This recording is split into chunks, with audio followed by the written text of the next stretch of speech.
ஓம் சாந்தி 24/12/2023 அவ்யக்த பாப்தாதா திருப்புதல் தேதி 3/4/1997. பழைய சம்ஸ்காரங்களை அழித்துவிட்டு தன்னுடைய உண்மையான சம்ஸ்காரத்தை தாரணை செய்யக்கூடிய எவரடி ஆகுங்கள்.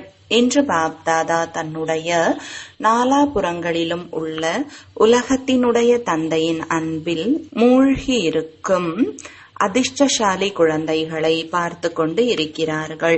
தேவதா சுரூபத்தில், தர்ம தலைவர்கள் என்ற ரூபத்தில், மகாத்மாக்கள் என்ற ரூபத்தில், கோடீஸ்வர ஆத்மாக்கள் என்ற ரூபத்தில் என்னுடைய குழந்தைகள் நிகழ்காலத்தில் அந்த அளவு மகானாக இருக்கிறார்கள் என்று ஒவ்வொரு குழந்தையினுடைய பாக்கியத்தை பார்த்து தந்தைக்கும் பெருமிதமாக உள்ளது. பிராமணர்களாகிய உங்களுடைய பாக்கியம் எந்த அளவு உள்ளதோ அந்த அளவு பாக்கியம் வேறு யாருக்கும் இல்லை. தன்னுடைய அப்பேற்பட்ட சிரேஷ்டமான பாக்கியத்தை எப்பொழுதும் நினைவில் வைத்துள்ளீர்களா? ஆஹா, பாக்கியத்தை உருவாக்கும் வள்ளலாகிய தந்தை மற்றும் ஆஹா சிரேஷ்ட ஆத்மாவாகிய எனது பாக்கியம் என்ற இந்த எல்லையற்ற பாடலை எப்பொழுதும் மனதில் பாடிக்கொண்டே இருக்கிறீர்களா? இந்த பாக்கியத்தின் பாடல் எப்பொழுதும் தானாக இசைந்து கொண்டே இருக்கிறதா? தந்தை குழந்தைகளை பார்த்து எப்போதும் மகிழ்ச்சி அடைகிறார், குழந்தைகளும் மகிழ்ச்சி அடைகிறார்கள்.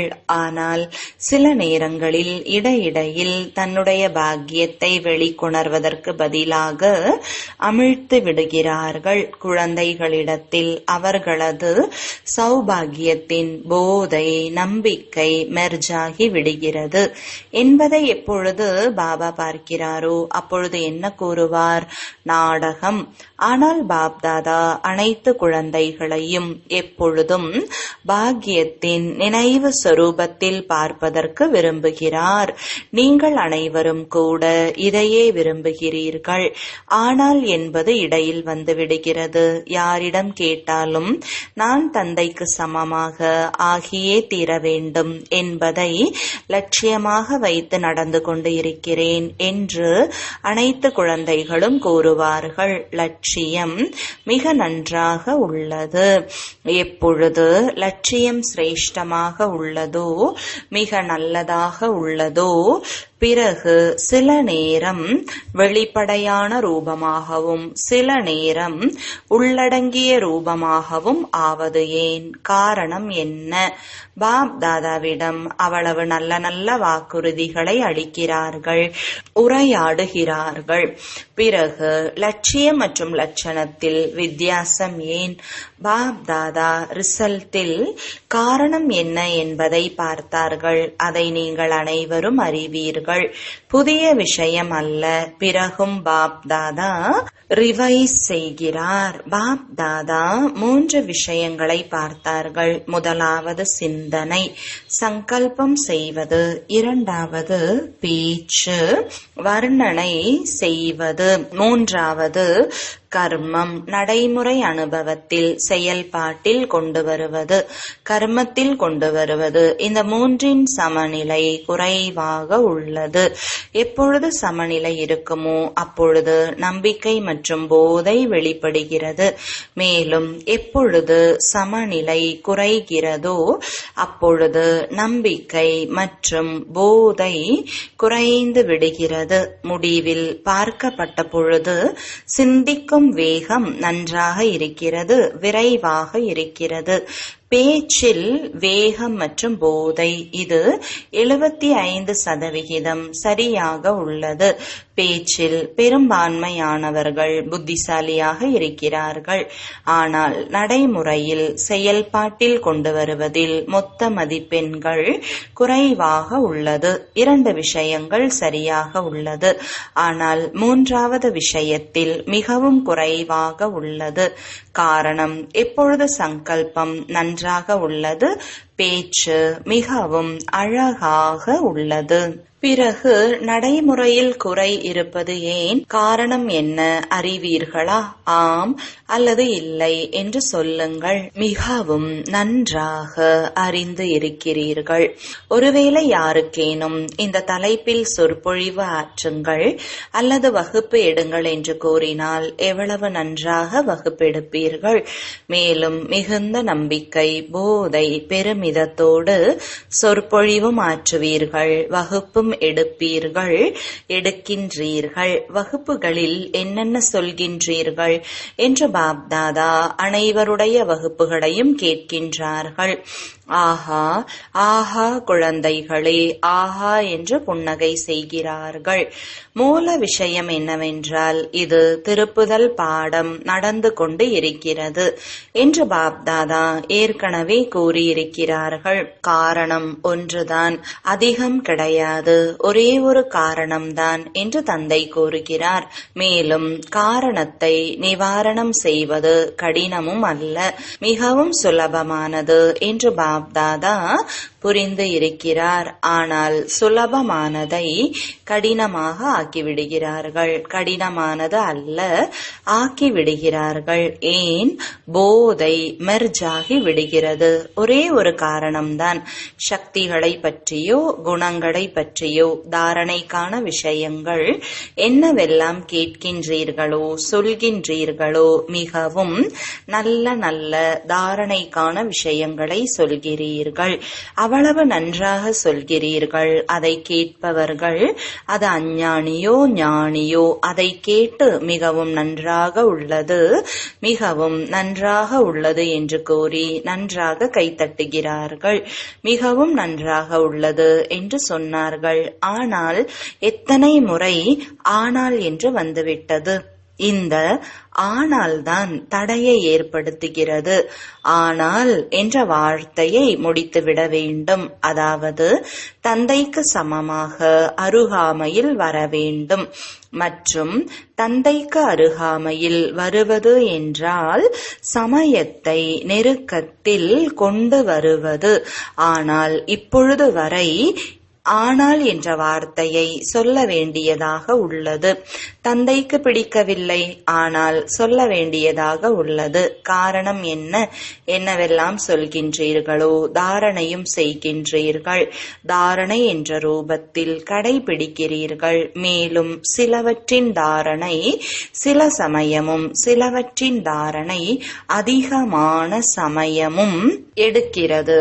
ஆனால் தாரணை நடைமுறையில் எப்பொழுதும் அதிகரித்து கொண்டே செல்ல வேண்டும். அதற்கான முக்கியமான விஷயம் என்னவென்றால் எவ்வாறு துவாபர யுகத்திலிருந்து இறுதி பிறவி வரை என்னவெல்லாம் அவகுணங்கள் மற்றும் பலவீனங்கள் உள்ளனவோ அவை சம்ஸ்காரமாக தாரணையாகிவிட்டது.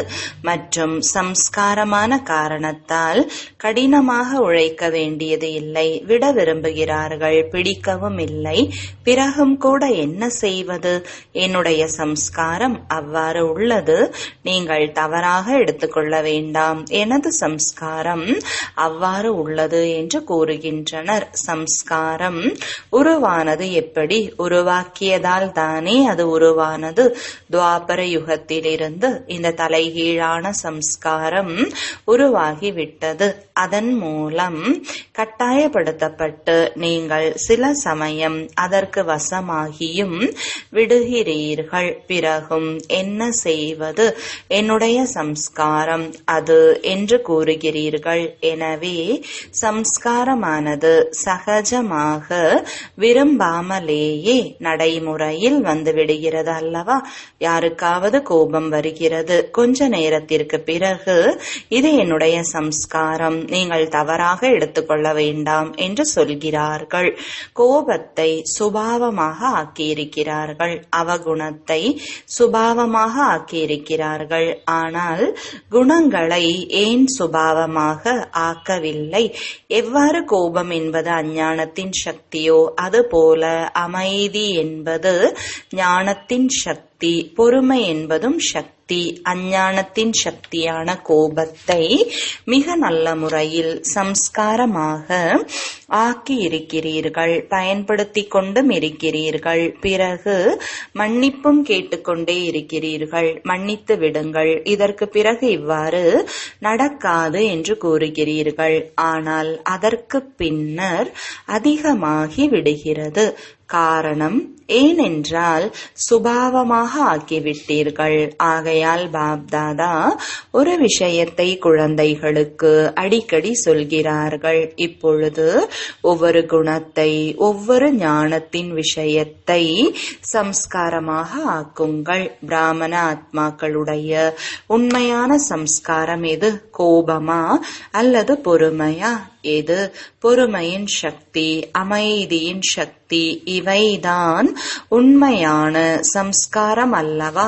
அபகுணங்களை சகஜமாக சுபாவமாக ஆக்கிவிட்டீர்கள். இடித்து இடித்து உள்ளே போட்டுவிட்டீர்கள். ஆகையால் அது நீங்கள் விரும்பாமலேயே வெளிப்பட்டு கொண்டு இருக்கிறது. அதுபோல ஒவ்வொரு குணத்தையும் உள்ளுக்குள் இடித்து இடித்து சுபாவமாக ஆக்குங்கள். என்னுடைய உண்மையான சம்ஸ்காரம் இது. இதை எப்பொழுதும் நினைவில் வையுங்கள். அந்த ராவணனுடைய சொத்தை சுபாவமாக ஆக்கிவிட்டீர்கள். பிறர் பொருளை தனதாக்கி விட்டீர்கள். இப்பொழுது தந்தையின் பொக்கிஷத்தை தனதாக ஆக்குங்கள். ராவணனுடைய பொருளை பத்திரமாக வைத்திருக்கிறீர்கள் மற்றும் தந்தையின் பொருளை தொலைத்து விடுகிறீர்கள். ஏன்? ராவணனை பிடிக்கிறதா அல்லது தந்தையை பிடிக்கிறதா? அனைவரும் தந்தையை பிடிக்கிறது என்றே சொல்வீர்கள். இதை மனதார சொல்கின்றீர்கள் அல்லவா? ஆனால் யாரை பிடிக்கிறதோ அவர்களுடைய விஷயம் நம்பிக்கை என்ற மையினால் உள்ளத்தில் பதிந்து விடுகிறது. சிலர் ராவணனுடைய சம்ஸ்காரத்திற்கு வசமாகி இருக்கிறார்கள். பிறகும் கூட பாபா உங்கள் மீது மிகுந்த அன்பு உள்ளது, மிகுந்த அன்பு உள்ளது என்று கூறிக்கொண்டே இருக்கிறார்கள். தந்தை கேட்கிறார், எவ்வளவு அன்பு உள்ளது? ஆகாயத்தை விட அதிகமாக உள்ளது என்று கூறுகிறார். அதை கேட்டு தந்தை எவ்வளவு வெகுளியான குழந்தைகள் என்று மகிழ்ச்சியும் அடைகிறார். பிறகும் தந்தை கூறுகிறார், அனைத்து குழந்தைகளிடமும் தந்தையின் வாக்குறுதி என்னவென்றால், ஒரு முறையேனும் என்னுடைய பாபா என்று சொல்கிறீர்கள். பிறகு இடையிடையில் மறந்தும் விடுகிறீர்கள். ஆனால் ஒரு முறையேனும் உள்ளத்தில் இருந்து என்னுடைய பாபா என்று கூறினீர்கள் என்றால், நீங்கள் யாராக இருந்தாலும், எப்படிப்பட்டவராக இருந்தாலும் என்னுடையவர்கள் ஆவீர்கள் என்று தந்தை கூறுகிறார். ஊர்வலத்தில் ஒருவராக வராமல் மணமகளாகி வர வேண்டும் என்பதை மட்டும் தந்தை விரும்புகிறார். இதை கேட்டவுடன் அனைவரும் மகிழ்ச்சி அடைந்து விடுகிறீர்கள். தன் மீதும் சிரிப்பு வந்து கொண்டிருக்கிறது. இப்பொழுது கேட்கும் பொழுது தனக்குத்தானே சிரிக்கிறீர்கள் அல்லவா? தனக்குத்தானே சிரிப்பு வருகிறது. மேலும் எப்பொழுது ஆவேசத்தில் வருகிறீர்களோ அப்பொழுது சிவப்பாகி வெளிரி போய் விடுகிறீர்கள். ஆனால் குழந்தைகளிடத்தில் ஒரு சிறப்புத்தன்மை நன்றாக உள்ளது என்பதை பாபா ரிசல்ட்டில் பார்த்தார். அது என்ன? தூய்மையாக இருப்பது. இதற்காக எவ்வளவு பொறுத்து கொள்ள வேண்டியதாக இருக்கிறது, எவ்வளவு எதிர்க்கக்கூடியவர்கள் முன்னால் வந்து இருக்கிறார்கள். ஆனால் இந்த விஷயத்தில் 75% நன்றாக இருக்கிறீர்கள். சிலர் வீண் பேச்சு பேசுகிறார்கள். ஆனால் பிறகும் கூட 75% இந்த விஷயத்தில் தேர்ச்சி பெற்று காட்டியிருக்கின்றார்கள். இப்பொழுது இதற்கு பிறகு இரண்டாவது பாடம் என்ன வருகிறது? கோபம். தேக உணர்வு என்பது மொத்தமாக இருப்பது. ஆனால் கோபம் என்ற பாடத்தில் மிகவும் குறைவானவர்கள்தான் தேர்ச்சி பெற்றுள்ளார்கள் என்பது பார்க்கப்பட்டது. கோபம் ஒன்றும் விகாரம் அல்ல, இது ஆயுதம், விகாரம் அல்ல என்று நினைக்கிறார்கள். ஆனால் கோபம் என்பது ஞான சொரூப ஆத்ம ஆத்மாக்களின் மிக பெரிய எதிரி. ஏனென்றால் கோபமானது அநேக ஆத்மாக்களின் சம்பந்தம் தொடர்பில் வரும்பொழுது வெளிப்படுகிறது. மேலும் கோபத்தை பார்த்து தந்தையின் பெயருக்கு நிந்தனை ஏற்படுகிறது. சொல்பவர்கள் பார்த்தீர்களா ஞான சொரூப ஆத்மாக்களை என்று கூறுகிறார்கள். கோபத்திற்கு பல ரூபங்கள் உள்ளன. முதலாவதோ மகான் ரூபம். அதை நீங்கள் அறிந்து இருக்கிறீர்கள். இவர் கோபப்பட்டு கொண்டிருக்கிறார் என்பது தெரிந்து விடுகிறது. இரண்டாவது கோபத்தின் சூட்சும சொரூபம். உள்ளத்தில் பொறாமை, துவேஷம், வெறுப்பு ஏற்படுகிறது. இந்த சொரூபத்தில் சத்தமாக பேசுவதோ அல்லது வெளிப்படையாகவோ எதுவும் தெரியாது. ஆனால் எவ்வாறு வெளியில் கோபம் தெரிகிறதோ அப்போது கோபம் நெருப்பு போன்று உள்ளதல்லவா? அவர்கள் தானும் எரிந்து கொண்டிருக்கிறார்கள் மற்றும் பிறரையும் எரிக்கிறார்கள். அவ்வாறு பொறாமை, துவேஷம், வெறுப்பு ஆகிய இவை யாருக்குள் உள்ளனவோ அவர்கள் இந்த அக்னியினால் உள்ளுக்குள்ளேயே எரிந்து கொண்டு இருப்பார்கள். வெளியில் சிவப்பாகி வெளிரி இருக்க மாட்டார்கள். சிவப்பாகி வெளிரி இருப்பது கூட சரியே, ஆனால் அவர்கள் கருப்பாகி விடுகிறார்கள். மூன்றாவது கோபத்தின் சாமர்த்தியமான ரூபமும் உள்ளது. அது என்ன? சில நேரங்களில் சீரியஸாக இருக்க வேண்டியதாக உள்ளது. சில நேரங்களில் சில நன்மைகளுக்காக சட்டத்தை எடுக்க வேண்டியதாக உள்ளது என்று நினைக்கிறார்கள். அல்லது சொல்லும்போது சொல்கிறார்கள், இப்பொழுது நன்மை உள்ளதா அல்லது இல்லையா என்பதை தன்னிடத்தில் கேளுங்கள். பாப் தாதா எவருக்கும் கூட தன்னுடைய கையில் சட்டத்தை எடுப்பதற்கான அனுமதியை கொடுக்கவில்லை. கோபம் கொள்ளாதீர்கள், ஆனால் சட்டத்தை கையில் எடுங்கள் என்று ஏதாவது முரளியில் சொல்லியிருக்கின்றாரா? சட்டத்தை எடுப்பவர்களின் உள்ளத்தில் அதே கோபத்தின் அம்சம் உள்ளது. யார் நிமித்த ஆத்மாக்களாக இருக்கிறார்களோ அவர்கள் கூட சட்டத்தை எடுப்பது இல்லை. ஆனால் அவர்கள் சட்டத்தை ரிவைஸ் செய்ய வேண்டியதாக உள்ளது. சட்டத்தை எவரும் எடுக்க முடியாது, ஆனால் நிமித்தமாகி இருக்கிறார்கள். ஆதலால் தந்தை மூலம் உருவாக்கப்பட்ட சட்டத்தை ரிவைஸ் செய்ய வேண்டியதாக உள்ளது. நிமித்தம் ஆகி இருப்பவர்களுக்கு இந்த அனுமதி உள்ளது, அனைவருக்கும் கிடையாது. இன்று பாப் தாதா அதிகாரபூர்வமாக கல்வி புகட்டிக் கொண்டு இருக்கிறார்கள். அதை அன்போடு ஏற்றுக்கொள்ள வேண்டும். ஏனென்றால் பாப் தாதா குழந்தைகளால் எழுதப்பட்டிருக்கும் செய்யப்பட்டிருக்கும் வாக்குறுதிகளை பார்த்து கேட்டு புன்னகைத்து கொண்டு இருக்கிறார்கள்.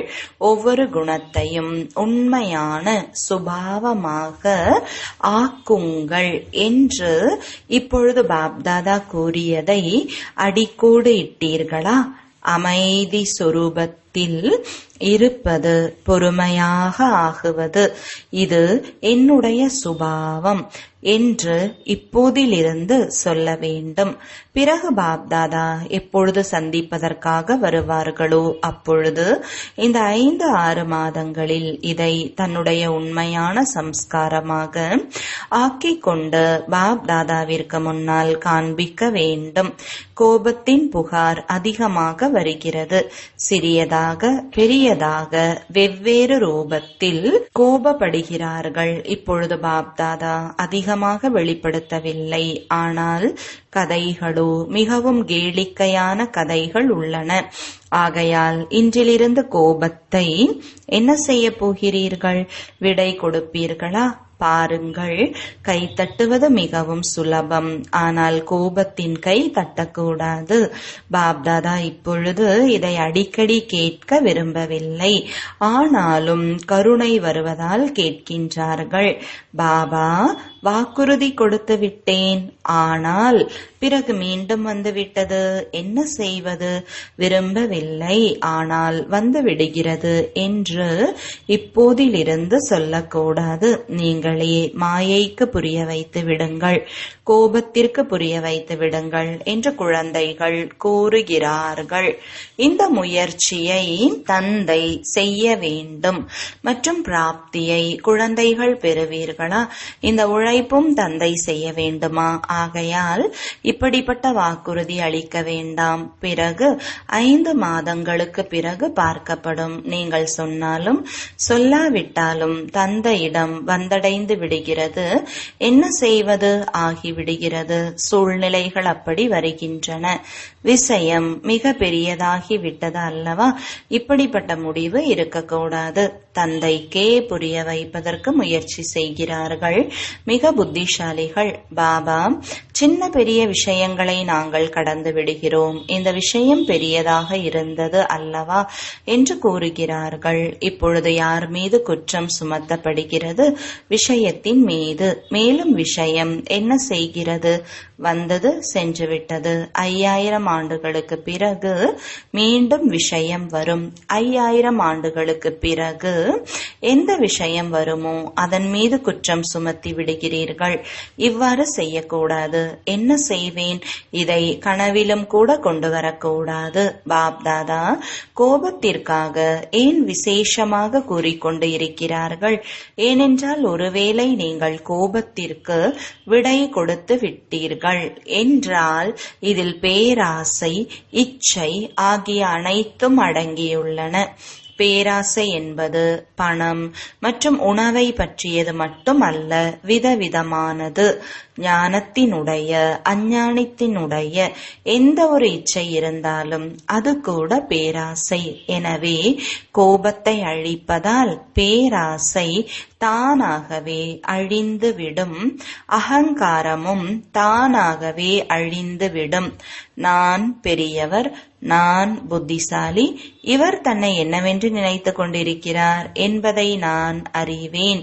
இது போன்று அபிமானம் வருகிறது அல்லவா? அப்பொழுதே கோபம் வருகிறது. எனவே அபிமானம் மற்றும் பேராசை இவை இரண்டும் இணைந்தே விடை பெற்றுவிடும். ஆகையால் பாப்தாதா விசேஷமாக பேராசைக்காக சொல்லாமல் கோபத்திற்கு அடிக்கோடிட்டுக் கொண்டு இருக்கிறார்கள். சம்ஸ்காரத்தை உருவாக்குவீர்களா? இப்பொழுது அனைவரும் கை உயர்த்துங்கள். அனைவரையும் புகைப்படம் எடுங்கள். இப்பொழுது கொஞ்சம் வாழ்த்து கொடுக்கின்றார்கள், அதிகமாக அல்ல. மேலும் பிறகு எப்பொழுது ரிசல்ட் பார்ப்பார்களோ பிறகு வதனத்தின் தேவதைகளும் சொர்க்கத்தின் தேவதைகளும் உங்கள் மீது ஆஹா ஆஹா என்ற புஷ்பத்தை பொழிவார்கள். இன்றிலிருந்து ஒவ்வொருவரும் தனக்குள் பார்க்க வேண்டும், பிறரை பார்க்க கூடாது. பிறருடைய இந்த விஷயங்களை பார்ப்பதற்கான மனதின் கண்களை மூடிவிட வேண்டும். இந்த கண்களை மூட முடியாது அல்லவா? ஆனால் மனதின் கண்களை மூடிவிட வேண்டும். 2ஆம் அவர் செய்கின்றாரோ அல்லது 3ஆம் அவர் செய்கின்றாரோ நான் பார்க்க கூடாது. ஒருவேளை யாரோ ஒரு மகாரதி கூட அப்பேற்பட்ட பலவீனத்தை வெளிப்படுத்தினாலும் கூட அதை பார்க்கும் பொழுது மற்றும் கேட்கும் பொழுது மனதை உள்நோக்கு முகமாக ஆக்க வேண்டும் என்பதை தந்தை அந்த அளவு அழுத்தம் கொடுத்து கூறுகிறார். வேடிக்கையான விஷயம் சொல்லவா? இன்று பாப்தாதா கொஞ்சம் தெளிவாக கூறிக்கொண்டிருக்கிறார். அது வருத்தமாக இல்லைதானே? நல்லது. இன்னும் ஒரு தெளிவான விஷயத்தை சொல்கிறார்கள்.